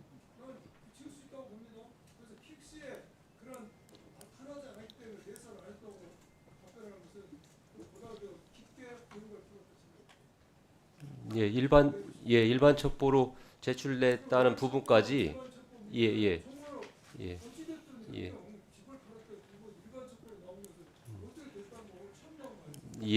그런 부분들 면밀히 확인을 해보겠습니다. 네, 수고하셨습니다. 다음은 이다리 의원님 질의해 주시기 바랍니다. 네, 늦은 시간까지 고생이 많으십니다. 종합감사까지 보고해달라는 질의에 저희 의원실로 직접 방문해 답변 주신 기간 감사하고요. 아직까지 답변 안 하신 분들은 답변하실 때까지 기다리고 있겠습니다. 인사혁신처장님, 네. 국민 개개인에게 가장 소중한 게 뭘까요? 생명 아닐까요? 그렇습니다. 그럼 우리 공직자들에게 가장 소중한 키워드는 어떤 게 있을까요? 공직자들은요. 저는 소명, 긍지, 명예 이런 게 공직자들이 박봉임에도 불구하고 나를 위해서 일하고 있다고 생각합니다. 처장님 혹시 그 순직을 이렇게 공무 중에 사망했을 때 순직을 승인받는 과정을 아십니까? 어떻게 되죠? 순직이요? 네. 네, 공무상 요양을 신청하거나 아니면 순직 그 과정이 어떻게 어떤 절차를 거쳐서 그 순직으로 인정받게 되나요? 그 신청을 하면 그 누가 신청하게 되죠? 유족이나 당사자가 신청을 합니다. 네. 이러이러한 재해를 공무 중에 어디다가 만나서 신청할까요? 저 인사혁신처로 신청을 하면 됩니다. 아닙니다. 청구인이 네. 연금 취급 기관을 통해서 그러니까 아까 자기 있던 부서를 통해서 연금공단에다가 신청합니다. 그럼 공단에서 그 접수 후에 사고 조사를 나가서 그 조사한 내용을 인사혁신처에 공무원 재해보상 심의위원회에 상정하고 그 위원회에서 결정한 걸 공단이 받아서 순직을 할 거냐 안 할 거냐 합니다. 그래서 제가 여쭙고 싶은 건 이제 인사혁신처가 이 최종 이 결정하는 위원회를 관리하고 하고 있는데요. 여기에 규정이나 어떻게 대해서 이 심의위원회를 하는지 알고 계십니까? 네, 알고 있습니다. 어떻게 하죠? 심의위원회 공무원- 구성은 어떻게 합니까? 공무원 재해 보상법에 그게 다 나와 있기 때문에 그것대로 하고 있습니다. 네. 그래서 지금 이제 시대가 변했습니다. 옛날에는 재해나 신체에 대한 게 굉장히 이렇게 보상이 받고 했는데 요즘은 이렇게 공무로 돌아가시거나 우리가 자살을 하거나 일반 국민도 그렇게 되면은 심리부검이란 거 들어보셨습니까? 네. 네, 그런 조치까지 다 해야 되고 이 규정이나 이런 기준이 예전하고 달라져야 된다고 생각합니다. 그런 부분에 대해서 이런 위원회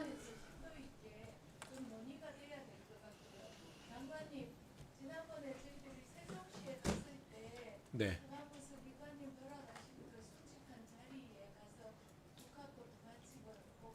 네, 말씀 들었습니다.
네, 잘 알겠습니다. 네, 수고했습니다. 다음은 정춘생 의원님. 네, 행안부 장관님께 질의하겠습니다. 예. 장관님, 어제가 이태원 참사 3주기였습니다. 네네. 정부가 공식적으로 기억식을 거행했다는 점에서 굉장히 의미가 깊다고 보고요. 이날 이재명 대통령의 추모사가 굉장히 저도 감명 깊었다고 생각합니다. 이제 국가가 책임지겠습니다. 미흡했던 대응, 무책임한 회피, 충분치 않았던 사과와 위로까지 이 모든 것을 되돌아보고 하나하나 바로 잡아가겠습니다. 다시는 국가의 방임과 부재로 인해 억울한 희생이 발생하지 않게 하겠습니다. 국가가 존재하는 가장 근본적인 이유는 국민의 생명과 안전을 지키는 것입니다. 맞습니다. 이태원 참사 이제부터 이태원 참사 유족에게 국가가 존재하는 이유를 보여줘야 할 때라고 저는 생각합니다. 그중에 특히 가장 중요한 문제는 트라우마 치유라고 생각합니다. 그동안 이태원 참사 유가족들 그리고 생존한 피해자들은 정부의 책임을 인정을 하지 않기 때문에 그 싸우느라고 본인들의 트라우마를 드러낼 시간적 여력도 없었고 정신적 여력도 없었을 겁니다. 네, 지난 3년 동안 네. 단 한 번도 제대로 위로받은 적이 네. 없는 분들. 대통령의 사과가 있었기 때문에 트라우마는 지금부터 나올 거라고 생각합니다. 저는 그런 경험을 했었거든요. 제가 제주도 출신인데 노무현 대통령께서 4.3에 대한 공식 사과할 때 그때부터 피해자들이 나타나기 시작했어요. 숨어있던 피해자들이. 저는 우리 어머니가 오빠를 두 분 다 잃었다는 것을 몰랐어요. 근데 대통령의 사과가 있고 나서도 한참 10수년 지난 후에야 알았습니다. 참사 트라우마라는 그런 것입니다. 이제 나타날 것이고요. 이 트라우마가 기존에 국립트라우마센터 정신 치유한다면 전화로 상담하거나 이런 식으로 해서 안 됩니다. 참사 트라우마 특성을 정확히 반영해서 이분들과 논의를 하시고요. 특히 이분들이 그 직장에 다닌다면 치유를 위한 휴직 이런 것도 해당 기업과 협의를 하시고 보장을 어떻게 해줄 것인가 이렇게 협의를 해야 된다고 생각합니다. 이제부터 시작을 해야 되기 때문에 그리고 이분들의 일상 회복을 위해서는 국가가 어떻게 돌봄 서비스를 제공할 것인가 구체적으로 저는 접근해야 된다고 생각합니다. 만약에 법이 필요하다면 법을 개정해서라도 이렇게 해야 된다고 생각하는데 장관님 동의하시죠? 네, 동의합니다. 네, 당부 부탁드리겠습니다. 예. 인사혁신처장님, 네. 박정현 의원님의 시간 선택제 공무원 제도 문제에 대해서 인정하냐고 했을 때 일부 인정한다고 하셨어요. 저는 그렇게 대답해서는 안 된다고 생각합니다. 왜냐하면 시간 선택제 공무원은 정부가 만든 일자리예요. 2014년도에 일가정 양립, 균형 있는 삶, 시간 선택제로 함께 해요 하면서 일자리를 만든 겁니다. 그런데 지금 와서는 시간 선택을 할 수 있는 게 아니고요. 시간이 강제적으로 변경되고 심지어는 30시간 일하던 거를 휴직자가 복직했을 때 이번 20시간 동안밖에 20시간밖에 일을 못하면서 생계를 이어갈 수가 없어요. 실제로 저희 자료를 받아봤는데요. 법무부에 위치추적중앙센터 24시간 주 24시간 근무하던 분이 계세요. 그런데 휴직자가 복직을 했어요. 근데 이분의 근무 시간이 20시간으로 줄어들었어요. 근데 실급여를 보니까 210만 원에서 180만 원, 30만 원이 깎였습니다. 지금 같은 고물가 시대에 생계의 문제가 되겠습니까? 근데 나몰라 할 문제가 아니고요. 이분들과 협의해서 이 문제를 어떻게 해결할 것인가 대책을 마련하십시오. 그렇게 하시겠습니까? 이 시간 선택제와 관련된 문제는 그렇게 간단하지를 않습니다. 그래서 저희들이 이제 저희들이 직원들과 깊이 토론해서 어떻게 할 것인지를 알려드리도록 하겠습니다. 위원장님, 네. 저 두 분 이다리 의원님하고 정춘생 의원님이 말씀하신 거와 관련돼서 인사혁신처장으로서 잠깐만 좀 말씀드려도 될까요? 네. 제가 인사혁신처장으로 취임한 이후에 가장 가슴 아픈 일은 국가와 국민을 위해서 일하는 공무원들이 재해를 당해서 재해 보상 신청이 들어왔을 때 그것을 제대로 처리하지 못하는, 말하자면 바로 처리해 드렸어야 되는데 그러지 못하고 지금 심의하는데 170일이 넘게 걸립니다. 이렇게 길게 기다려야 되는 이것이 가슴 아프고요. 그다음에 재심으로 들어왔을 때는 1년이 걸립니다. 그래서 이것은 저희 인원 부족도 있고 또 조직의 부족도 있습니다. 그래서 지금은 사후적으로 보상하는데 그나마 치중하고 있는데 문제는 사전 예방이 중요한데 예방 조직은 아예 없습니다. 그래서 행안부에도 이번에 신청을 했습니다만 예방 조직도 좀 만들어서 사후 보상보다도 그 예방할 수 있는 길을 좀 열어가려고 그렇게 생각하고 있습니다.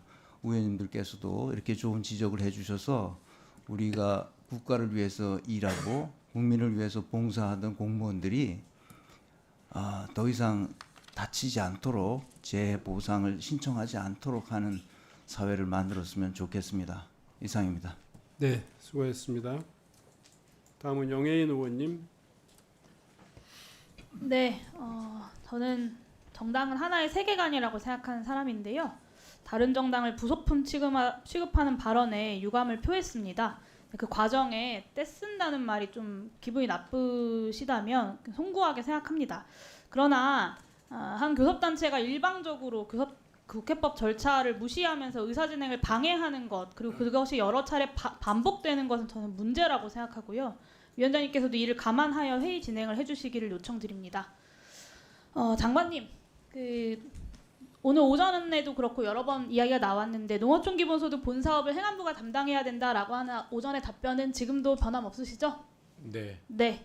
자, 왜 이번 시범 사업에 행안부가 주무부처를 맡든 혹은 공동주관을 하든 주도적인 역할을 해야 한다라는 취지로 말씀드리는지도 이해는 하시지요? 네, 그렇죠. 네. 예. 네, 시범 사업 자체도 사실 아직 끝난 이슈가 아니다라는 말씀을 좀 드리고 싶은데요. 예산이 통과되지 않은 시점이기도 하고 며칠 전에 송미령 장관이 국정감사에서 기본소득 사업 확대 검토하겠다라고 답변도 했고요. 또 며칠 전에는 탈락한 지역의 군수들이 여야를 막론하고 국회를 찾아와서 추가 선정을 요구하기도 했습니다. 연말까지 국회에서 예산안 심사하면서 계속 확대 이야기가 나올 겁니다. 지역소멸 대응의 주무부처 장관으로서 시범사업 확대를 위해서 노력하겠다라고 약속해 주실 수 있으시겠습니까? 네, 뭐 지금까지도 노력해 왔습니다. 네, 지난번 질의에서 본사업 추진할 때 기본소득을 인구 감소 지역 중심으로 확대해야 된다라고 말씀해 주셨는데요. 인구 감소 지역 중에 농어촌 69개 시군의 농어촌 기본소득 지급 모델로 지급했을 경우에 예산이 어느 정도 드는지 혹시 파악하고 계실까요? 네, 뭐 그것을 계산해 보진 않았습니다. 네네, 뭐 그 숫자 아주 숫자가 구체적인 게 중요한 건 아닌데요. 5조가 안 됩니다. 근데 12년 전에 박근혜 정부에서 공약했었던 그 기초연금 이행을 할 때 첫 해에 7조를 마련해서 썼던 것을 감안해 본다면 저는 이재명 정부가 후보 시절부터 약속했었던 농어촌 기본소득 전면 실시가 결코 불가능한 것도 아니다라고 생각합니다. 장관님도 동의하시지요? 네. 그래서 임기 내에 제대로 해내고 본사업으로 넘어가려면 지금부터 미리미리 준비해야 된다라는 말씀을 마지막으로 오늘 종감이기 때문에 드리고요. 재정을 어떻게 마련할지에 대해서 계획도 세워서 국민들께 설명도 드리고 또 중앙정부와 지자체 간의 부담 비율을 어떻게 협의할 것인지 구체적인 로드맵도 만들어야 된다고 생각합니다. 행안부가 기본사회위원회 출범을 위해서 내부 TF를 구성했다고 들었는데 이후에 그 행안부가 농어촌 기본소득을 비롯해서 기본사회 정책의 전반을 기획하고 조정하는 역할을 맡을 예정이죠. 네, 그렇습니다. 네, 이 전면 실시를 위해서는 행안부 특히 장관님의 역할이 정말 중요하다고 생각하고요. 기본사회위원회가 언제부터 운영될지 그리고 농어촌 기본소득 전면 실시 로드맵은 언제부터 좀 논의하실지. 네, 아직 타임 스케줄이 나온 것은 아닙니다. 저는 이제부터 논의 시작해야 된다고 네. 생각합니다. 그래야 시범 사업 이후에 공백 없이 본사업으로 넘어갈 수 있다라고 생각해서 기본사회위원회의 운영 예산과 계획 그리고 농어촌 기본소득 관련한 앞으로의 논의 계획을 종합적으로 해주셔서 의원에게도 보고해 주시기를 요청드리고요. 기본소득 대통령 그리고 기본사회 대통령으로서 이재명 후보를 지지했던 수많은 국민들이 지금 이재명 정부의 농어촌 기본소득 사업 그리고 기본사회위원회 계획을 바라보고 있다는 것을 기억해 주시면 좋겠습니다. 그래서 본사업을 책임 있게 좀 진행하겠다라는 장관님의 의지가 구체적인 결실로 드러났으면 좋겠고요. 관세협상 타결로 큰 산을 넘었기 때문에 이제는 이 농어촌 기본소득을 포함해서 이재명 후보 시절부터 구상했던 기본사회 구상을 어떻게 실현할 건지 구체적으로 함께 논의해 나가면 좋겠습니다. 저도 적극적으로 협력하겠습니다. 네, 많이 도와주시기 바랍니다. 네. 네, 수고했습니다. 그리고 마지막으로 한 분이 더 신청하셨는데요. 조금만 더 좀 이해해 주셨으면 좋겠습니다. 우리 박수민 의원님, 네, 질의해 주시기 바랍니다. 예, 위원장님과 위원 여러분 감사합니다. 진아 위원장님, 제가 역사에 해박한 사람은 아닌데 제가 틀렸으면 좀 지적을 해주십시오. 오늘 여순 사건에 대해서 이제 저도 다른 관점에서 언급을 드릴 수밖에 없는데 제가 이해하는 여순 사건은 첫 번째 반란 사건이 있었고 두 번째 그 반란을 진압하는 과정에서 무고한 민간인들이 희생된 사건이 있었고 세 번째 그 무고한 민간인들이 그 무고한 희생에 대해서 오랜 세월 얘기하지 못하고 끙끙 앓았던 비극에 세 가지 비극이 있다고 저는 이해합니다. 그런데 명백한 것은 저는 이 세 가지 비극을 다 다루는 역사적 관점의 발전에 대해서 저는 긍정적으로 평가하고 우리 사회가 받아들여 가야 된다고 명확히 생각하고 그런 노선을 우리 사회가 걸어왔다고 생각합니다. 근데 안타깝게도 이 세 가지 비극 중에 첫 번째 비극은 침투한 남로당에 의한 반란 사건이라는 것이 노무현 대통령 당시 진화이라든지 그리고 그 당시에 생존하셨던 김구 선생님이라든지 이런 어록에서 생생히 확인이 됩니다. 혹시 제 발언에 오류가 좀 있나요? 오류 없습니다. 세 가지 비극이 혼재돼 있죠. 세 그러니까 가지 비극이. 예. 발단이 된 것. 아니요. 자, 제가 질의하고 하시죠. 네. 아니 필요하면 그러니까 제가 틀렸으면 얘기하 나중에. 나중에 위성권 의원님, 위성권 의원님 잠시요. 제가 또 발언할 수 있는 기회를 드릴 테니까요. 조금만 더. 예. 아주 쪼개서 얘기 드리는 거예요. 그 4.3과 연계된 출동 상황인데 그 결국은 그 항명 그 출동을 거부한 그쪽은 남로당 계열이었다 하는 것이 제가 말씀드린 대로 노무현 대통령님 진화이 때 당시에 그리고 당시 생존했던 김구 선생님까지 다 어록에서 확인이 된 것으로 전 이해합니다. 그리고 제 질문이 잘못됐으면 다른 의원님들의 추가 질문을 받으시고요. 네. 우리 그 힘들었던 근현대사의 모든 사건들은 굉장히 다층적인 문제를 함유하고 있습니다.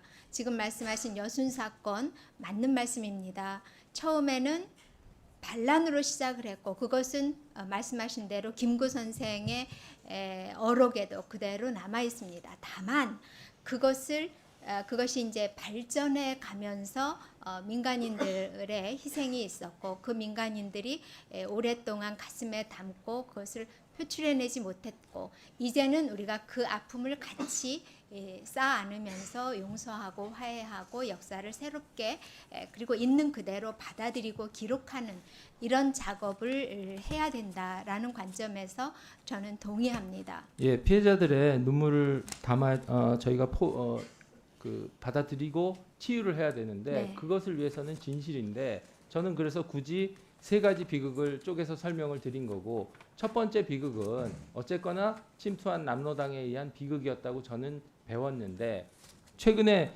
그 첫 번째 비극에 대해서 이재명 대통령께서 페이스북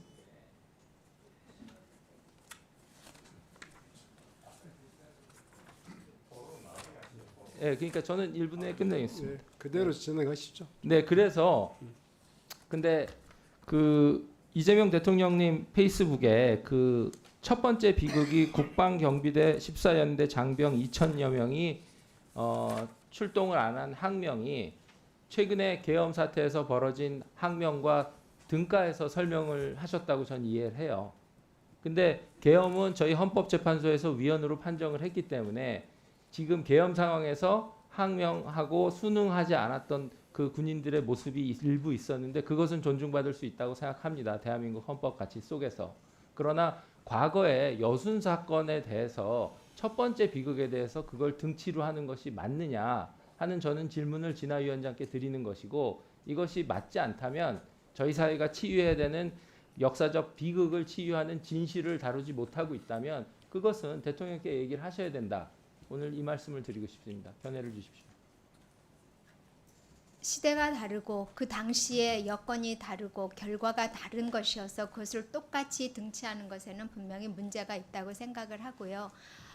여순위원회가 특위가 따로 구성이 되어 있습니다. 특별법이 있고 저희하고는 다른 위원회고 4.3은 또 4.3대로의 위원회가 있고 준거법이 다 달리 있기 때문에 저는 저희 위원회가 소관하고 있는 업무에 대해서만 발언을 하고 있고 현실 정치나 다른 사건에 대해서는 발언하지 않고 있습니다. 이 점 양해 부탁드립니다. 이해했습니다. 최동식 네, 이제 이 정도로 하시죠. 네. 예, 이제 이 정도로 하시죠. 미안합니다. 예. 예. 예, 예. 1분만 쓰십시오. 예. 이 여순 사건은 그 4.3 사건에서 그 평화를 중재하던 김익렬이라는 대령이 여순 사단장으로 가게 됩니다. 대대장으로 가게 돼서 여순에 있는 군인들에게 제주의 상황을 설명합니다. 사실은 남로당 세력과 그리고 그 당시에 군 세력 간에 사실상 합의가 되었는데 조병옥이라는 그 당시 내무장관에 의해서 4.3 초토화가 결정이 됩니다. 그러면서 김익렬 장군이라는 대대장이 여순으로 쫓겨나게 됩니다. 거기 가서 그 사실을 얘기하게 됩니다.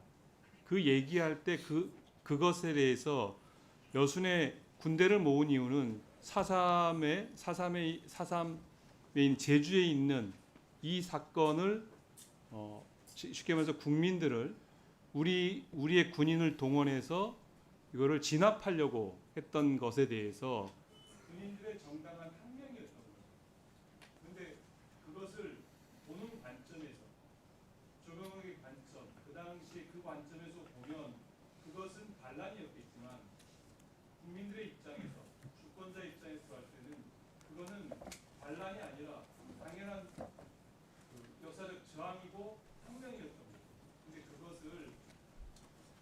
것을 대통령께서는 페이스북에 쓰신 거고 그런 국가 공권력이 국민을 위해서 총칼을 들으면 안 된다 이런 얘기를 한 거죠.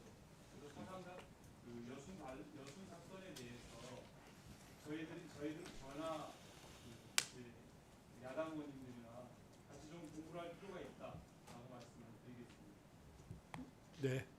오늘은 뭐 더 길게 이제 이 논쟁을 끌어가기에는 적절치 않을 것 같고요. 이 정도로 좀 정리하겠습니다.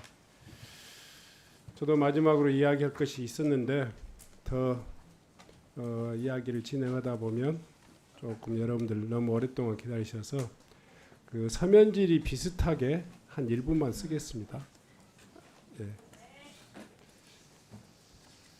그 여순 사건 이야기하면서 참 바로 엊그제 있었던 우리 사건에 대한 시각도 이렇게 천차만별인데 여순 사건 해방 전후에 건국 전후에 있었던 문제까지를 이렇게 규정하기에 참 어렵겠다 생각했습니다. 제가 드리고 싶은 이야기는 우리 인사혁신 처장님, 네. 서해 공무원이라고 기억하시죠? 네, 알고 있습니다. 서해 공무원. 네, 네. 사건 초기에는 이게 어떤 증거로도 사고에 의한 표류도 아니고 실족에 의한 표류도 아니었던 사건이었습니다. 아시죠? 네, 그렇게 알고 있습니다. 예. 신발을 가지런히 남겨놓고 또 소위 말해서 구명조끼를 입고 자진 하선했던 것들이 여러 가지 정황에서 만들어진 내용이었죠. 그렇습니다. 근데 그 부차적인 이야기, 나중에 최종적으로 사망하게 된 경위에서 일부 SI 정보에 대한 그 논란을 가지고 이 사건을 완전히 그냥 뒤집어 버렸습니다. 그런데 여기까지 아직 뭐 미완의 거니까 재판도 있고 그러니까 좀 더 기다려야 되는데 인사혁신처에서는 이 그 서해 공무원에 대해서 손직 처리를 해버렸어요. 네. 초기의 분위기가 전혀 다르게 정치적 이 사건으로 변질되면서 이 공무원은 일약 순직의 인정을 받고 또 급여를 받게 됩니다. 저는 인사혁신처가 어떤 근거로 어떤 판단을 근거로 순직 처리하게 됐는지에 대해서 대단히 다시 한번 되짚어 봐야 한다고 생각합니다. 저도 그렇게 생각합니다. 앞뒤를 정확히 재가지고 이 서해 공무원 피살 사건이 순직 처리되기까지의 근거가 정말 법에 의해서 법적 기준에 의해서 진행됐는지 정치적 의도에 의해서 변질됐는지 이 문제에 대해서 분명히 가려주시기 바랍니다. 인사혁신처 그 얘기를 제가 좀 들었는데요.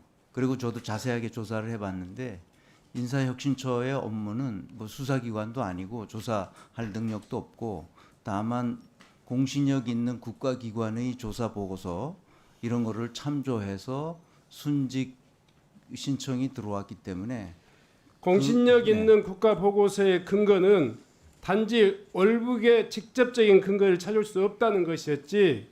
맞습니다. 그것이 사망에 이르게 되는 직접적인 본인이 근무지를 이탈하게 되는 직접적인 동기가 아니었단 말이에요. 오히려 바뀌었어요. 지금 본말이 바뀌어서 정치적으로 이게 왜곡되고 호도되고 인사혁신처의 업무까지가 어떤 이렇게 왜곡되는 그런 결과를 낳는데 그 문제에 대해서 더 깊이 본말을 좀 잘 정리해가지고 네. 바로 잡아주실 것을 부탁드립니다. 그렇게 하시겠습니까? 네, 그러니까 국가 공신력 있는 기관이 그 보고서를 보내주시면 저희들은 그걸 참조해서 재심의를 하도록 그렇게 하겠습니다. 최소한 관련 재판들이 결론이 나서 네. 정리되면은 그 전부터 좀 더 잘 좀 뒤집어 보시고 그런 법적 그 공신력 있는 기관이라 하더라도 정확한 판단이 아니었던 그것을 근거로 해서 처리됐던 결과에 대해서는 다시 한번 네. 재심의를 할 수 있도록 네네. 그렇게 해주시기 바랍니다. 네, 위원장님 말씀 무슨 뜻인지 잘 알고 있습니다. 네. 감안해서 처리하도록 하겠습니다. 네.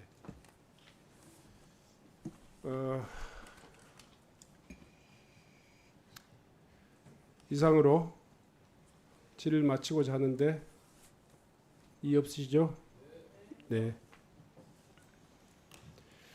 금일 국정감사를 통해서 여러 의원님들께서 지자체 재정 자립도 제고와 자치권 강화를 위한 제도적 방안 모색 필요성 제시, 국가정보자원관리원 화재의 철저한 진상규명 및 조속한 후속 조치 요구, 캄보디아 내 한국인 대상 범죄 등의 초국적 범죄에 대한 대응 역량 제고, 그 밖에 최근 이슈가 되고 있는 각종 사건에 대한 경찰의 수사 체포 과정의 적절성 논란, 현수막 정당의 위법 및 사익 추구 행위에 대한 감독 관리 요구, 공무원에 대한 헌법 등 기초 소양 교육의 강화,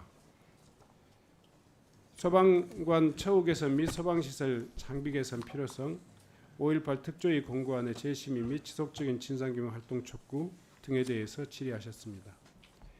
기관장들께서는 위원님들의 의견을 바탕으로 미흡한 부분은 개선하고 향후 정책에 충실히 반영해 주실 것을 당부드립니다.